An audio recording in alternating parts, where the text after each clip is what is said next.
විසමද්‍රව්‍ය ගැන කතා කරනකොට මෙන්න මේක පොඩ්ඩක් කතා කරන්න ඕනේ. දැන් ඔයාලා වග කිය යුතු කණ්ඩායමක් නෙනේද? දැන් අර බීමත් රියදුරු කියලා ඉස්සර ගත්තේ බොහෝ විට මත්පැන්නේ නේද? අනිත් ඒවා චෙක් කරන්න පුළුවන් හැකියාවක් තිබුණේ නැහැ. දැන් ඔයාලා දැක්ක මේ මෑතක රියදුර පරීක්ෂාවට ලක් කරන විසමද්‍රව්‍ය සම්බන්ධයෙන්. ඔව්. දැන් ඔයාලට මොකක් හරි ගැටලුවක් තියෙනවද? ඒ ගෙනාපු මැෂින් හරියට වැඩ නැහැ. ඒවා බොරුද දන්නේ නැහැ. එහෙම තියෙනවද? ඔයාලට මං අහන්නේ. ඔයාලා දැක්කද ඒ විසමද්‍රව්‍ය පරීක්ෂාවට ලක් කරපු එක්තරා රියදුරෙක් එළියට ඇවිල්ලා කියනවා මම අවුරුදු 45ක් වෙනවා මම කවදාවත් බුලත් පිටක්වත් කාලා නැහැ. මෙයාලා මම මේ මොනවද ගංජා නේද? ගංජා භාවිතා කරා කියලා කියනවා කියලා. කවුද වීඩියෝ එක බැලුවේ? දැන් එයා ඊට පස්සේ එයා ඒක කියන්නේ එළියට ඇවිල්ලා එළියේ ඉන්න මිනිස්සුන්ට. මිනිස්සු මොකද කියන්නේ? මිනිස්සු එකවරම කාගේ පැත්තද ගන්නෙ? ඒ පුද්ගලයාගේ පැත්ත ගන්නවා. අර මිනිස්සු එක එක තර්ක දානවා. ඔයා යන්න උසාවි. ඔයා යන්න වෙන ડોක්ටර් කෙනෙක් ගාවට. අහපොව චෙක් කරන්න කියන්නේ. බැලුවද ඒක? ඔව්. එයා දෙවන පාටත් චෙක් කරාම මොකද වෙන්නේ? දෙවන පාටත් පොසිටිව් වෙනවා. ඒ කියන්නේ දෙවන පාටත් ඒකමයි. එදා දවසේ 82ක් චෙක් කරලා තියෙනවා. මම දැනගන්න ඔයාලට කියන්නේ 82ක්. දෙන්නයි පොසිටිව් වෙලා තියෙන්නේ. එයාත් එක තව එක්කෙනයි. මැෂින් වල වැරද්දක් නම් 82ම අඩුම තරම 40ක්වත් වරදින්න එපා. මැෂින් එකේ වැරදුනා නම් දෙවෙනි පාර හරියන්න එපා. නේද? දැන් මට කියන්න මොනවා හරි තාක්ෂණික උපකරණයක් අනුමත වෙලා නීතියානුකූල දෙයක් රටට ගෙනාවට පස්සේ ඒකේ කියන එක මම පිළිගන්නේ නැහැ. ඒක වැරදි කිව්වහම ඒක පිළිගන්න ඕනේද? ඈ? ඒක පිළිගන්න ඕනේද? නෑ. දැන් මෙහෙම හිතන්නකෝ.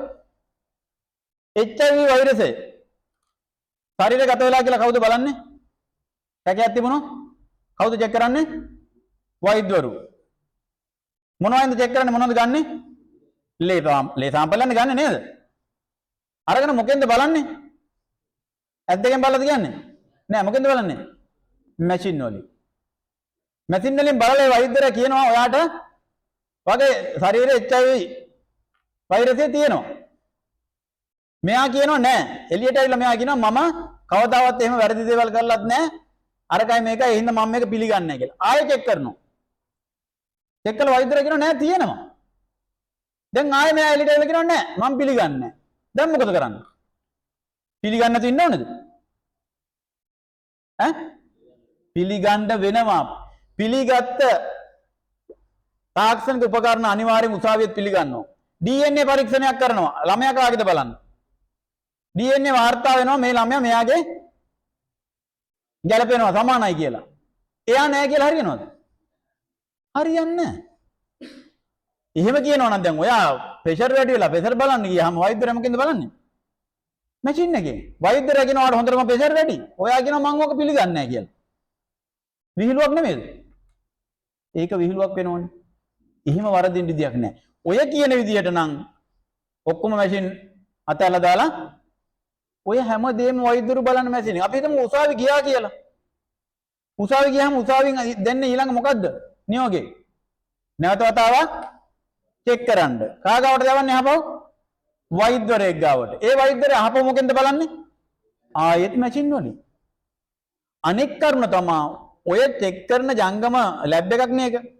ඒක පොලිසියද වැඩේ කරන්නේ. නෑ පොලිසියයි අර රියදුර අරන් ගිහිල්ලා බාර දීලා ඒ කොටස උදව් කරනවා විතර කවුද චෙක් කරන්නේ? වෛද්‍යවරයෙක් ඇතුලේ සෞඛ්‍ය කණ්ඩායමක් ඉන්නවා.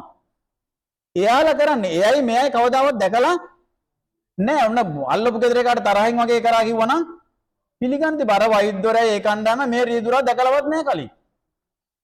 මිනිස්සු පිළිගන්න ඕනේ අර වැරද්ද කරපු කෙනා කියන එක. ඔයාලා ඒ තත්ත්වෙට වැටෙන්න එපා. ඒවා බොරු කතා.